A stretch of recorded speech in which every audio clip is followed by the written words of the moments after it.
जो कथा भी मिली तो हरतालिका तीज शिव महापुराण की कथा मिली है, जो पूरे भारत में मनाई जाती है।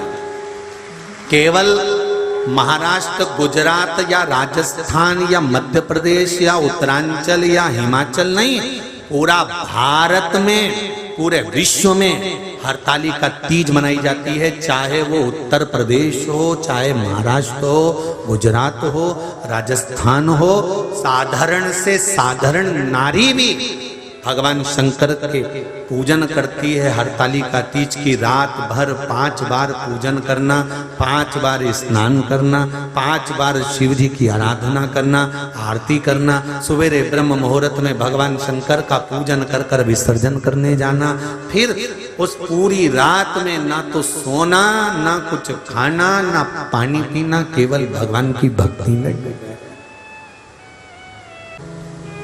महाराज अगला वर्णन किया, शिव पुराण कहती है भगवान शंकर का अनुमोदन, हरतालिका व्रत, हरतालिका तीज शिव महापुराण की कथा कहती है। देव ऋषि नारद भगवान विष्णु से सुन लिए, ब्रह्मा जी से सुन लिए कि तप का महत्व, साधना का महत्व, पर जो उन्होंने तुमरुका जी से सुना तो देवऋषि नारद से रहा नहीं गया, और देवऋषि नारद ने तुमरुका जी से कहा, तुमरुका जी क्या भादो महीने के शुक्ल पक्ष की तृतीया तिथि का इतना महत्व है कि शंकर भगवान नेत्र खोल लेते हैं? क्या शिवजी नेत्र खोल लेते हैं? इतना महत्व है? हाँ। तुमरुका जी ने देवऋषि नारद से कहा, नारद अगर भूलवश, बहुत ध्यान देना इस कथा पर, भूलवश मान लो किसी के यहाँ हरतालिका तीज का पूजन हो रहा है, किसी मंदिर में हरतालिका तीज का स्मरण हो रहा है, किसी मंदिर में हरतालिका व्रत हो रहा है, और भूलवश मान लो आप उस मंदिर के सामने से भी निकल गए और आपको उस मंदिर की आरती, पूजन या अगर तगर की धूप बत्ती की गंध भी आपके शरीर में चली जाती है, तो शिव महापुराण की कथा कहती है, नारद शंकर भगवान के सामने जब ये जीव जाता है तो जीव को शंकर के सामने जाकर दर्शन करने की जरूरत नहीं पड़ती, शंकर उस जीव का दर्शन कर लेते हैं, शिव उसका दर्शन करते हैं। महाराज कितना ध्यान दीजिएगा जरा। शंकर भगवान की बारात गई, सारे हिमालय राज की नगरी के लोग शंकर भगवान को देखने आए थे। सुनिए ना कथा, छज्जों में खड़े होकर, घर के बाहर खड़े होकर पूरे हिमालय राज की नगरी के लोग शिव को देखने के लिए आए, दर्शन करने के लिए आए। और ब्रह्मदेव ने शंकर भगवान से पूछा था कि आप डमरू खड़का रहे हो, त्रिशूल घुमा रहे हो और इतने बेचैन पहली बार दिख रहे हो, इतने बेचैन, आखिर किसका दर्शन आपको करना है? किसका दीदार, किसका दर्शन?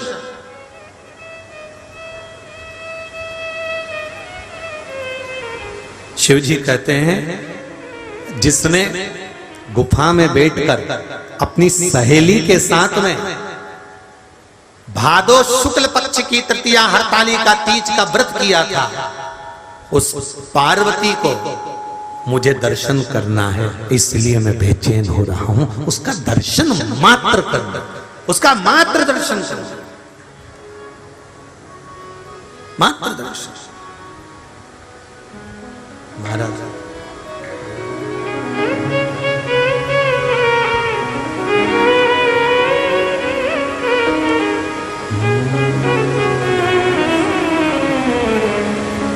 केवल दीदार करने के लिए,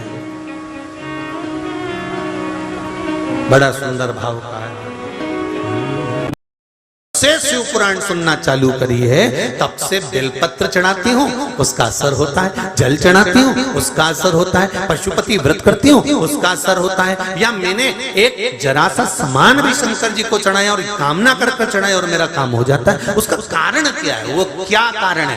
क्योंकि तुमको मालूम पड़ गया कि शंकर को जल चढ़ाने का फल क्या है, तुमको मालूम पड़ गया कि सिर की गोली यही है, इसको खाऊंगी सिर दर्द बंद हो जाएगा, पैर की गोली यही है, इसको खाऊंगी पैर का दर्द बंद हो जाएगा। तुमको मालूम पड़ गया कि शंकर भगवान की 5 बेटियां जया, विषहरा, सामड़ी बारी, दौतरी देव ऊपर की ओर विराजमान है, अशोक सुंदरी सामने विराजमान है, गणेश जी कार्तिक के पास में बैठे हुए हैं, माता पार्वती जी का हस्त कमल पर शिवलिंग रखा हुआ है, ये सब तुमको मालूम पड़ गया। और चढ़ाने का तरीका मालूम पड़ गया कि बेलपत्री कैसे चढ़ाना है, जल कैसे चढ़ाना है, दूध कैसे चढ़ाना है, दही कैसे चढ़ाना है, पंचामृत कैसे चढ़ाना है, ये तुमको भान होता चला गया, ये तुमको ज्ञात होता चला गया।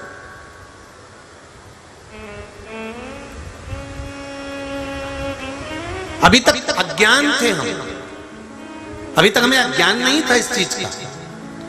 हम जाते जरूर थे शिव मंदिर, हम जाते जरूर थे शंकर के मंदिर, पर हमको ये नहीं मालूम था कि शिव जी पर जल चढ़ाने का इतना फल है।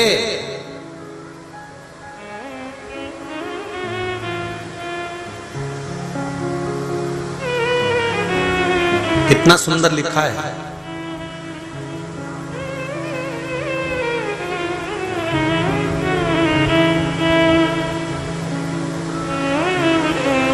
नारद पंच व्याख्यान के अंतर्गत एक बहुत सुंदर बात का वर्णन आता है।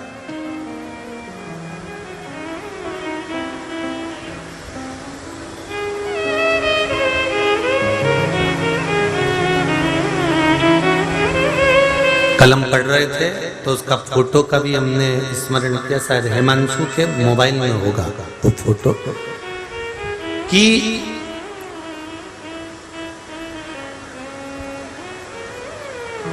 कलम पढ़े तो उसका स्मरण ध्यान में आ रहा है कि वैष्णव आचार्य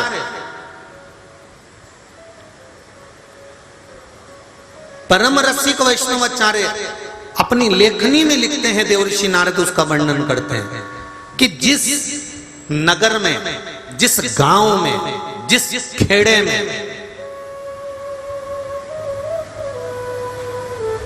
अगर शंकर भगवान का कोई मंदिर नहीं है, कोई शिवालय नहीं है, उस गांव में एक रात भी परम भगवदीय वैष्णव को नहीं ठहरना चाहिए।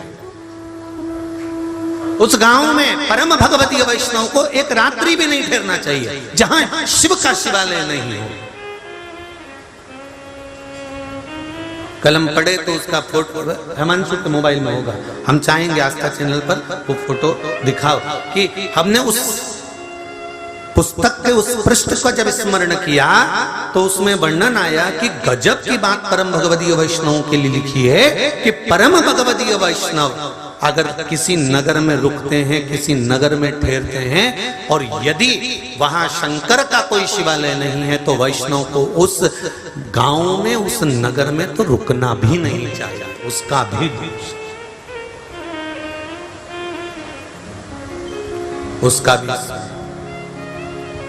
भारत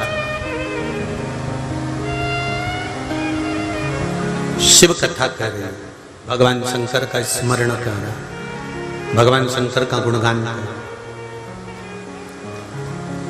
शंभो शरणे बड़ी मांगू घड़ी दुख काटो। अच्छा, ये लेटर, पत्र, मोबाइल के फोटो, पत्र जो आगे आगे बैठे रहते हैं ना, ये नुकसान में रहते हैं, इनको देखने को ही नहीं मिलता। और जो एलसीडी के सामने बैठे हैं ना, एलईडी के सामने, वो तुरंत देख लेते कि हाँ ये पढ़ा। या तुम लोग घर जाके देखते होगे? अरे बोलो तो, देखते हो घर जाके? हाँ, अच्छा, मोबाइल भी चालू करके बैठते हो? जय हो, श्री शिवाय नमस्ते। तो चालू करा है क्या?